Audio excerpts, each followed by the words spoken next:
Have you been to California? Seen the sights and people there?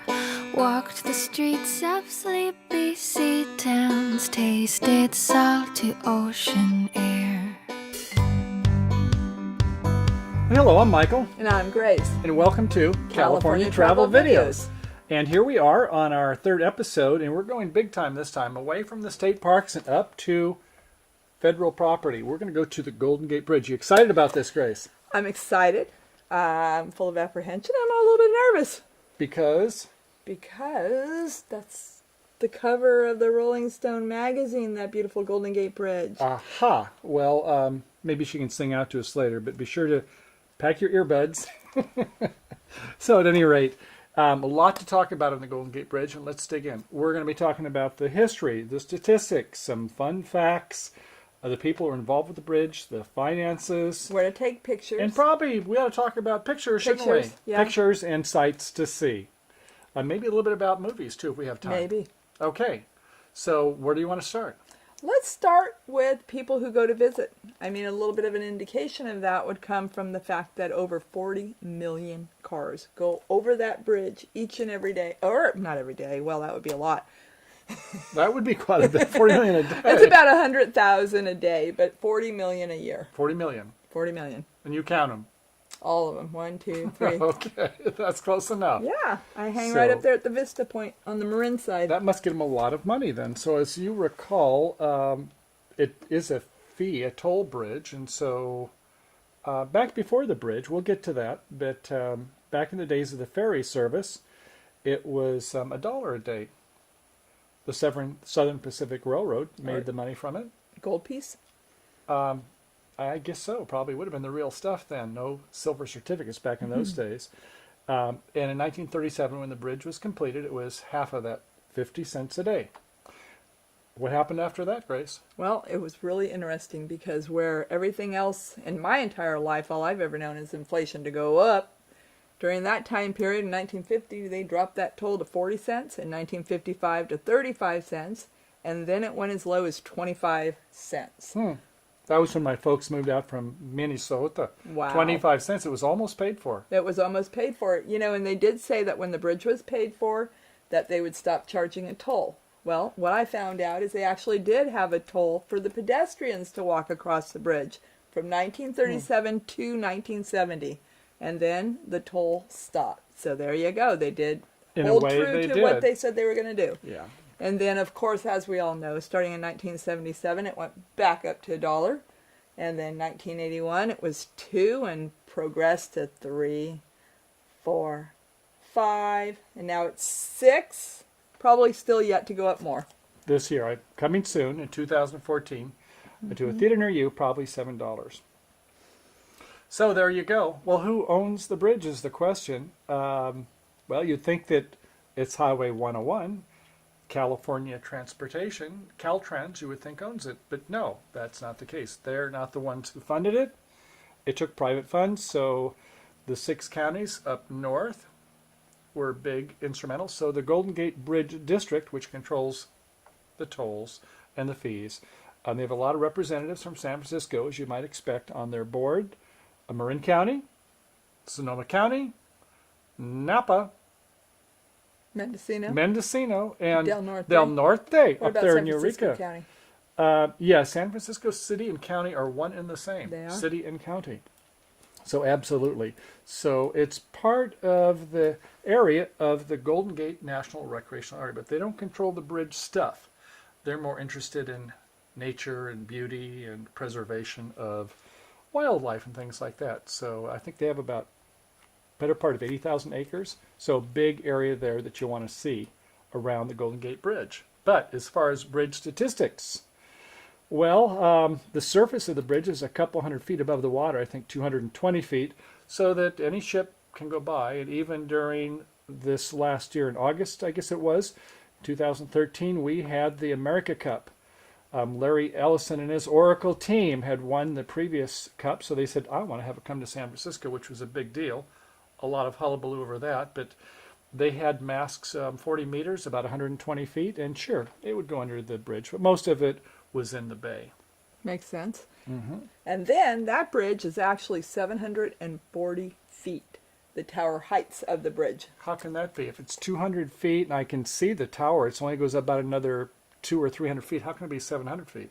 Because 1/3 of it is underwater. Oh, I guess that's right. If you're going to build a bridge tower, you got to start down underneath. That would have been quite a big trick, wouldn't it? That would be a big trick. Those people in the 1930s, they could really hold their breath, I guess, couldn't they? Something like that. So between the spans, it's 4,200 feet, and actually the length of the bridge is 6,700 feet and counting. So, yeah, you wouldn't want to swim across it. Actually, you couldn't because the currents swirl. I think it's 10 to 15 knots, and then the winds, well, they can get up 30, 40, 50 knots or more. So that was quite an obstacle to build. So at any rate, the cables are really quite something. I guess they're 36 inches in diameter. The cables are incredible. You can see a lot of information at the roundhouse on the cables and how many are used. It's really incredible. I think they're made up of, I don't know, 27,000 strands or something like that. So there's a lot of small cables that make up the big 36. Thank goodness. Yeah, now a really interesting tidbit going back to that time period is originally the Navy wanted to paint it black and yellow. Can you imagine? How about that? It would be like a bumblebee. That would keep the enemies away. I can see why the Navy would want that, maybe. And then you'll notice, too, right on this side, they even talked about a barber shop pole, red and white. But they finally settled on the color it is today, which originally was a primer, but it's International Orange. International Orange. Yes. Which, for those of you who are into colors, the cyan is 0%, magenta is 69%, and yellow, they get a full 100%. The Navy got their way on that, and the black is 6%. So, whatever that means. Bring it on in, Professor. Okay. Reel it in. So, at any rate, the temperatures of the bridge water is in the 50s. I guess it goes from about 53 to about 60. If it's really cold, it'll get down to about the low 40s, and it can go up to 70 degrees on a very warm day. So it's not one that I like to jump into too readily. It's a little too cold. Yeah. And the wind gusts. Yes. They can get some big wind gusts. When I was working in 1982, going across the Golden Gate Bridge, one day they shut it down. It was one of 3 times for high winds they shut it down. And it got to be 70 knots. And when I was coming home, they opened it after 4 hours. And they would let one car go across at a time. And it was kind of like a roller coaster. And I think that the people scary. on the bridge, you know, the toll takers, I think they said, okay, next car, we'll let one go by. I think they were placing bets. You think this one will make it? I'll give you 2-to-1 odds. That was pretty exciting. I don't think I would have made that one. But some really fun facts. And Grace, tell us about the 7th wonder of the modern world. The Modern World by the American Society of Civil Engineers. Mm-hmm. So yes, that is what it was said. That's one of the reasons I was a little bit nervous. Also, fascinating little fun fact. There's enough concrete to build a 5-foot sidewalk from San Francisco to New York, just in the pier and the posts themselves. Incredible. A lot of concrete. Okay, so here's a little bit of trivia. If you took all the cable and you stretched it out that was used on the bridge.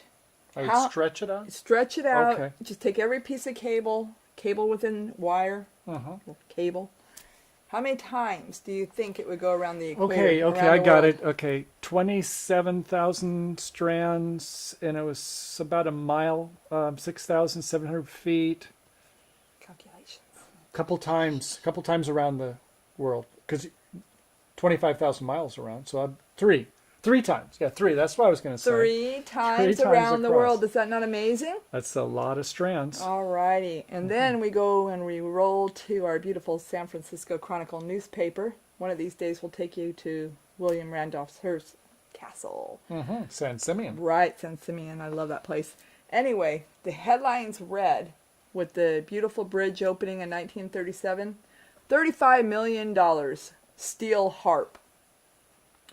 Huh. San Francisco What does that say? Golden Gate Bridge. What is that supposed to mean? That it looked like a $35 million steel harp. Oh, is that a good thing? Well, if you like music, it's pretty cool. Yeah, I'd sing the $35 million. Maybe that's why it was on the cover of the Rolling Stone. That was a deal, wasn't it? Yeah. What did we say the bridge would cost today? About 100 times that much? Oh, God. A couple $1 billion or something like that. Yeah, it was a lot. It was definitely more than Donald Trump has. That was a good deal during the I Depression. hope it's more than Donald Trump has. That's a lot of money. Well, I guess now should we take a look at some Yeah, photo let's locations? go look at some photo locations. Let's do it. Okay. Bring out the pointer. Right. Oh, so we'll start off with, well, how about your San Francisco walking tours, city guide?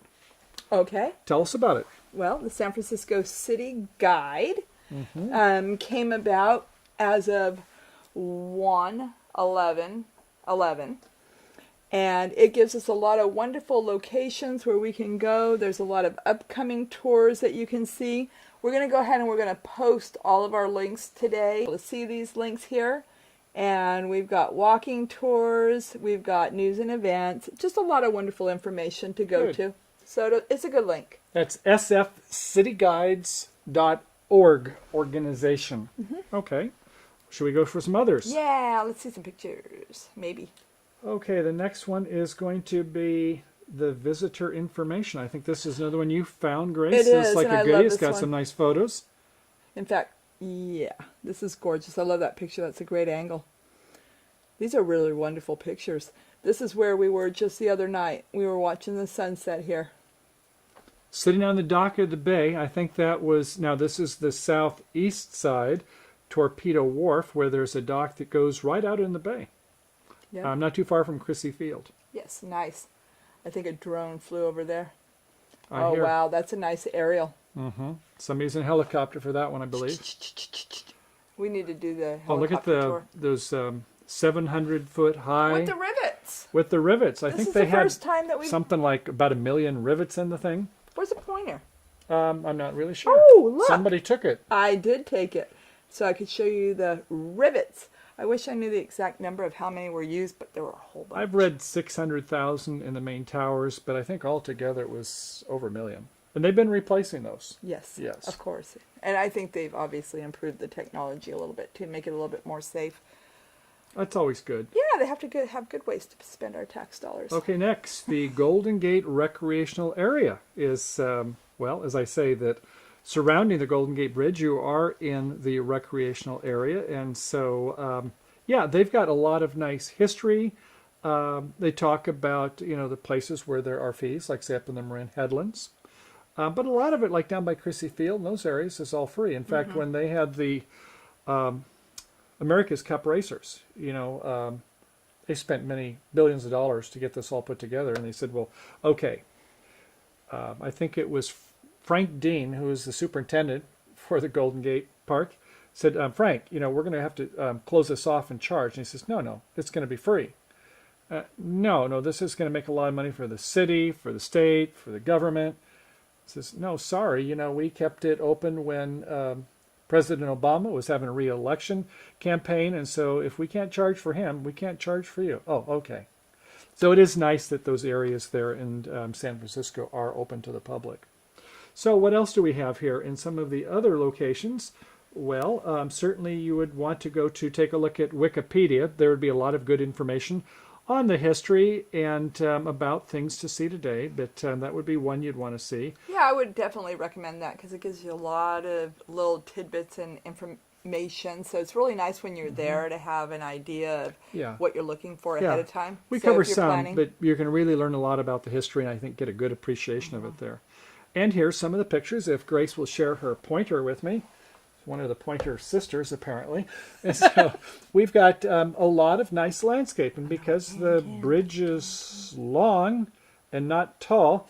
Then, yeah, you're going to be not taking that many portrait shots. You may try to take one of a tower itself, but it'll be even maybe more than your standard 4x3. This is more like a 16x9 or 22x7, like if you're in a movie theater. So if you're at like right angles, you're going to have a very wide picture and probably quite a bit of foreground framing, which we normally don't want too much of. But you have the nice blue of the ocean, blue of the sky, or in this case, sunset picture, which is great. Looks Layers, like it too. was almost taken from the East Bay with the long lens, or maybe Alcatraz. Something to think about. As long as you don't miss that last boat coming back in, or you want to stay at the Gray Bar Hotel for the night. Ooh, no. No, probably not. But let's take a look at some more on Flickr, and then we'll go off to some even more exciting sites. So here's one nice one of the tower. Right, I like that, and I really love the way they use the frame in a frame. A picture within a picture. Exactly, this frame? a picture in a picture, but I really like that a lot. So can we look here? Where is this taken from? What location and vantage point? Well, okay, we're looking up towards Marin County to the north. So from the south, this is the bridge within a bridge right here. May I see that? You may. Okay, so this is where there's a suspension bridge, which is over Fort Point. They didn't want to destroy that. So what happened is that they built that right over Fort Point, and then coming out over here, this is more towards Crissy Field, and I think we're taking a look probably near this Torpedo Wharf, maybe just a little bit beyond that there, but we're looking towards the north. So, Grace, I'm going to have some questions for you. Ooh, I'm going to be tested. Okay, Ooh. we're going to see how you do. I'm going to throw the ball your way. Okay, so I think the next one we're going to go to would be maybe the best of San Francisco, and this is another one. We'll have these links on our blog at ctvfun.com or functv.com. But it shows a lot of the points you would want to take pictures. I think we Googled for best pictures or best photos, Golden Gate Bridge. So unlike some of the other sites where you'd want to go to Yelp or to TripAdvisor, where this is such a photograph place. Definitely read the TripAdvisor for hotels. That's all I'm going to say. Right. But as far as this going on, this is the most photographed bridge in the world, no doubt about that. So we see Fort Point on the bridge. Going out on the south side, you have Baker Beach, as I mentioned, Torpedo Wharf going out towards the east side. Crissy Field is nice. And from the east itself, looking towards, I mentioned Alcatraz, or maybe from downtown San Francisco, getting some pictures there. On the bridge, you can obviously get towards Alcatraz, the East Bay, towards San Francisco City, see some of the landmarks there. And going the other way, not so much on the Farallon Islands. You might give it a try, but most of the time you have this thing, not smog, but fog. You have lots of fog because you have the temperature differential. Here in California, during the summertime, it gets pretty hot, and so it pulls that cold air off the oceans, and nature's air conditioning makes it where, what did Mark Twain say? The coldest winter I ever spent was a summer in San Francisco. Oh, true. That fog comes in and it is sailing there. And that will affect your photos. So some of these photos you'll see, and I'll try to find another site. Sometimes fog can be used to your advantage. I mean, it can be interesting. So whatever your weather circumstances are, make the best of it. There's always something interesting there. Okay, now we're going to go to the best of the best sites. You could go to Google Images too, but this is 500px.com. This is where the leading photographers go, and they rate themselves. So to get up to the top of this list, you're the creme de creme. So here's a nice one. They have foreground framing with a classic automobile. Look at the sunset is going right through the suspension part of the bridge over there. Here's one, happy 75th birthday. And look at the nice fog that we have in there. The beautiful blue foreground framing. And we can see that it's a fairly slow time lapse because it almost looks like a laser beam. And you can go to these photos and actually get statistics. And so when you get to a specific photo, you can see that here it says that the shutter speed was 81 seconds. The aperture was f14. The ISO was 100. So you can take a look at a specific photo, and many times the maker, the author, is happy to give you the statistics. Okay, Grace, go ahead. Alrighty, so as Michael pointed out regarding the happy 75th birthday, you'll notice it says the bridge, passageway, the sky is the limit. So naming your photo can be very important too, and very telling on what you want people to see. It kind of gives them an idea ahead of time what they're looking for. Good point. Yes. So when it comes to photo competition, the name of the photo can be as important because it kind of sets the theme, the emotion associated with it. So at any rate, some of these pictures I'm just going to go through quickly. This one here, the sky is the limit, is a great name, but you're not going to be taking too many from helicopters. Yeah. But you can, for a couple $100 in some helicopters, they will actually go underneath the Golden Gate Bridge. They have permission. I guess they get from ATC and get permission. But here's one that I think, is a really classic one, which is kind of over here by beyond Fort Point, and we're taking a look and we can see the foreground framing is with some nice boulders. So what we have here is where it's a slow shutter speed, maybe 15 seconds or longer, and that's difficult to do during the daytime unless you have some neutral density in front of your lens so that you don't let too much light in, because with the shutter open that long, you're going to let a lot of light in. So what you want to do is be sure to have some ND, some neutral density filter to put in front of your lens. So some of these are specialty shots here. Again, we can see a nice one from the Marin Headlands, and we can see this beautiful glow over there. So many gorgeous pictures to look at. Okay, so in addition to websites, let's take a look at a little bit of the history of the Golden Gate Bridge. And of course, Sir Francis Drake in 1579 was the first one to have almost discovered it. He flew by in his ship, but he didn't see it. It was fogged in. So he went up 30 miles north, up near where we live at Point Reyes, and he found Drake's Bay. But you had something you wanted to interject? I did. While we were here talking about the different sites, a couple of recommendations that I had, especially if you're a AAA member. You can always write them ahead of time, or obviously we don't write letters anymore. We kind of go to the websites. But you can request these maps, or you can request the visitor information. And then also some of the websites that will have links to, you can get some of the magazines or some of the little brochures on the cruises, which are really fun and a really great perspective for photography, as well as just a regular visitor's map and things to do and places to go. Good. And that's all on that. Okay. Yeah, maps are always great too. And certainly the Chamber of Commerce and the like will be very helpful for you. So going back to the history. Okay, so Sir Francis Drake, a good Spaniard, they had original control of the state, and eventually they said, okay, the Mexicans, they'll let them take care of San Francisco, but you know, in the 1800s, they wanted Sonoma. They liked the wine country. So, yeah, they didn't really put much emphasis on San Francisco, so when Captain Fremont came along, I was going to promote him there, he decided after the gold rush started and the Bearville Republic, they took over the fort, which the Spanish didn't really hold on to, or the Mexicans, and so that was where they got in. Now, he was the one who named it the Golden Gate. There was no bridge back then in 1846, of course, but he had been on a sailing before, and I guess had been aware in Istanbul, Turkey, that there was the Golden Horn. I don't know if I should try to pronounce it. Chrysosaurus, I think, is the name of it, and so he wanted to name something similar to that, a Spanish name, and so he called it Chrysophile, and that was the Golden Gate, and that was where it got its name, of all things.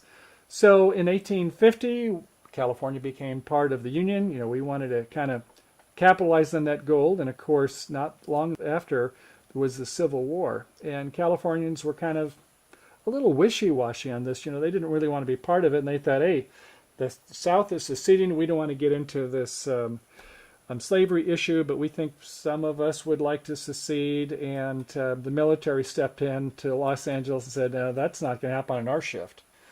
So at Alcatraz, they used that for a prisoner Civil War camp, and then later on it became to protect the bay. So that's a little bit of history back before it became a modern prison.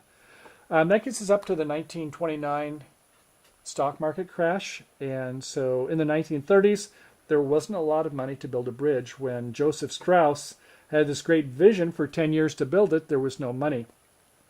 But eventually they did get funding. They got funding in part from a couple bankers I'll speak about. But while Joseph Strauss gets all the credit, and most of it's due to him, there was another man that was behind the scenes. A person in Chicago. He was a college professor. He wasn't really an engineer, but he did a lot of the engineering design. And so Charles Ellis was the name behind the bridge that did most all of the calculations. Because while Joseph Strauss, as a boy, actually as a teen, he was in the hospital, and he looked out his window there, and he saw where there was a bridge and got him interested in it, but he didn't do suspension bridges. And Charles Ellis was more the mathematician. So Leon Mosif and Charles Ellis did most all of the calculations. He worked on it for about 3 years, And unfortunately, Joseph Strauss, being a good project manager and a good personnel manager in some ways, but unfortunately he didn't give as much credit to Charles Ellis. So it wasn't until 75 years later, at the 75th anniversary, the Golden Gate Bridge says, we give credit to Charles Ellis for being the designer. How about that? That's amazing. And, you know, the main thing I think back on is the same place where the Roundhouse and the gift shop is located. They have the statue of Joseph Strauss. And it'd be kind of nice in a way to see one for Ellis and the others that worked, or at least some type of plaque or information to give that. Yeah. Well, I will say for Joseph Strauss, though, he was very good in terms of bridge safety. Normally, the rule of thumb would be $1 million. It's one loss of life. $35 million project, 35 people are going to be by the wayside. But he was very rigorous. He said, anybody who works on my bridge, we will check them at the start of the shift to make sure they're not drinking too much of this stuff up in Sonoma County. Not too much of this stuff, please. Oh. So at any rate, fine. Yes. Also underneath the bridge is that he had a lot of reinforcement there, netting, to make sure if anybody did slip and fall, that they weren't going to hit the water. I think I just slipped and fell. Oh, you did, didn't you? Yeah, no work for you today. I'm out. So, at any rate, opposition to the bridge, certainly the Southern Pacific Railroad, the ferry service, it was getting $1 a day. They were doing 4,000 passengers a day. That's a cool $4,000 cash. Wow. A lot of money back in those that time days. period, that was incredible. And the Department of Defense. Oh, no, it was called the Department of War back in those days. And they didn't like the idea. They thought the ships might run into it, or that it might collapse, or the enemy might sink it and strand all the boats. But eventually they got over those things. And there was one other issue. That person that worked with Charles Ellis, Leon Mosif, he had built another bridge up in Washington, the Tacoma Bridge, the Tacoma Straits. Okay. And in my software development days, I heard about this bridge because there's something called the deadly problem. And sometimes in software development, you don't know how to engineer things until you've had a failure. And that was what happened there. The bridge was through some narrows, and the high winds caused wind shear. And it's just like sailors, or I should say army men, when they're going across the bridge, they don't march in cadence, because if they're all doing it at the same time, it could destroy the bridge. And sure enough, that wind shear factor up in Tacoma, it did take the bridge down. So trial by error. Yeah, I'm kind of happy that that didn't happen on the Golden Gate Bridge at any rate, because when we get these high winds, like I say, it's been closed down. We'd be telling a completely different story had that happened. The president of the Bank of America helped to secure that $36 million bond financing. So that was between 1933, and it was constructed in 1937, about the same time as the Bay Bridge. Yeah, it was very close. Mm-hmm. So in the 1950s, just a mile north up in the Marin Headlands, we were kind of got worried about the Russians and were they going to attack us. So we got this great idea. We would put a Nike missile site. We would tip them with atomic bombs, and if their bombers started coming our way, we would go out about 10 miles out and detonate these nuclear bombs, and that would take care of the enemy. How about that? Not so good, because which way is the wind going to blow? This nuclear radiation is heading right back for River City, right? Fortunately, that never happened, and then in the 1970s, they did take them out. So that takes us up to 1987. May 24th is when they had the 50-year celebration, and there was between 250 and 800,000 people. They didn't expect that. They only wanted 50,000, and they were kind of overwhelmed with that. Right. So. There's some really incredible pictures that we found, and we're going to go ahead and include the link as well on that, because it really is amazing to see that many people on the bridge. Mm-hmm. And there's some stories to be told as well. So we have a really nice link where you can hear some more about that and see how scary it would be to be in the middle of all those people right on the bridge. Yeah, some people would have bad claustrophobia. Yeah, that'd be Fortunately, though, thanks to Charles Ellis, that it withstood the load. Harvard College engineers, they found that the load was over 3 times their normal design busy hour, which is 2,200 pounds per linear foot, whatever that means. Well, so they had up to about 6,000, and the bridge, although it did start to sag, it didn't go under with all these people in it. It was only designed for cars. It moderate spacing. Well, and they weren't expecting that many people at all. They kept it on a low profile. But people came. They were pretty excited. They heard. So at any rate, I guess that Ellis had designed the bridge to actually withstand up to 10,000. So there again, I don't know what Joseph Strauss thought, but thank goodness for Charles Ellis, and that we didn't have 250 to 800,000 people that fell 200 feet into the water. That would have been just terrible. Yeah, well, that sounds like a Hollywood movie, you know. And speaking of Hollywood...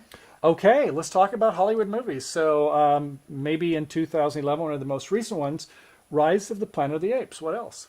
Star Trek, X-Men, The Rock, Star Trek, View to Kill, James Bond. That's Bond, right. Exactly. Superman in 1978. Oh, Vertigo. That was a good one. Alfred Hitchcock. That goes way back in the 1950s. But a couple others, Invasion of the Body Snatchers, and one of my favorites, Mel Brooks' High Anxiety, which was a parody on two films by Alfred Hitchcock. Do you remember what they were? Vertigo was one. No, I don't remember seeing that one. There was. I might have. It was a long It was time Anxiety over heights and bridges. He was filmed. The detective was filmed there, and then the other one, up there in Bodega, The Birds. Yeah, another Alfred Hitchcock. He filmed a lot locally.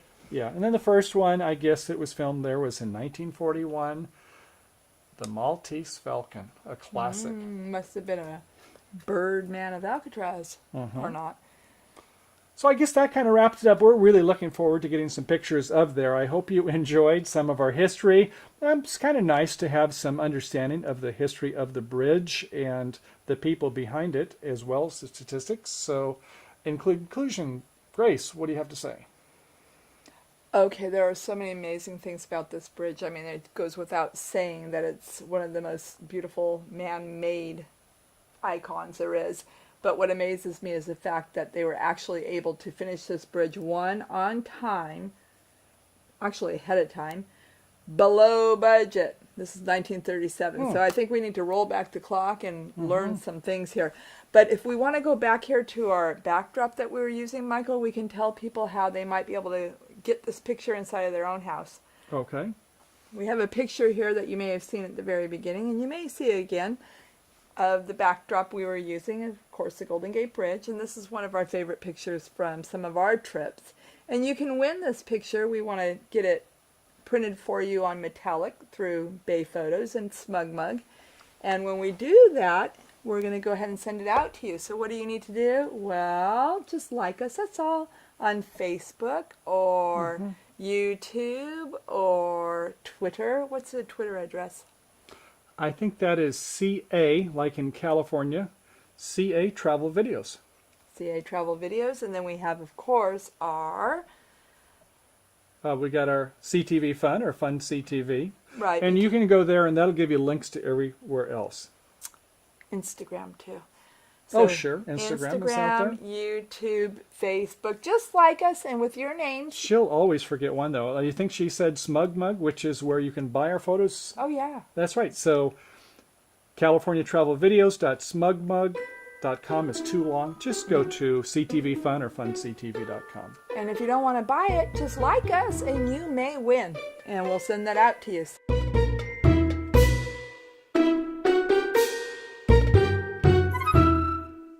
Okay, well, as far as my thoughts, certainly the bridge is quite awesome. There's so much to photograph, and there's so many different angles and things to see. And once you start to understand the history, it all comes together. But if you get a chance, I know it's 7,000 feet, but to walk over it and back is a wonderful thing to do. I just have one tip. Wear extra clothing layers. Layers. Yeah, you may find, like us, when we were there one July, it was in the mid-90s up here in Sonoma County. And we got down there, it was about 60s, but it was moist from the fog, and there was no sun, and it felt like about 40. So Mark Twain was right. So as far as your photo gear, if you do have extra lens, that's kind of fun to bring them along. But just enjoy the day. A lot of things to see. It's a great place to visit. So this wraps up our segment on the planning phase, and we thank you for being here and for watching. And next... we are going to have part 3 and part 4. Part 3, we are going to be taking lots of photos, and we're going to have the video course of all those nice places we've spoke about. So stay tuned for that. And part 4, the proof of the pudding isn't eating. That's where we do the critique. take a look at our photos, and also do some observations on some of the best places, challenges, tips, tricks, and traps to get the best photos while you're out there and have a great time at that. So, as always, thanks for coming and watching our video. And on behalf of California Travel Videos, happy trails to you. Bye now.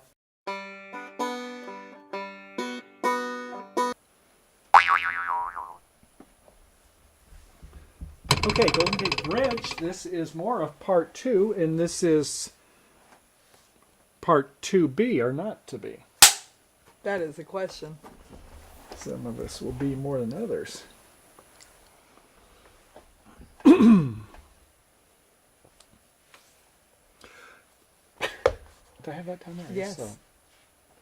Okay, so now I guess we're going to go... I didn't know you had that. What? I like that. Yeah, but don't, like, fight me with it. We can't be Okay. teetering back and forth.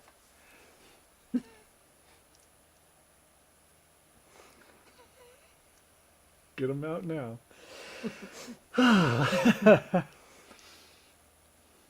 Ready?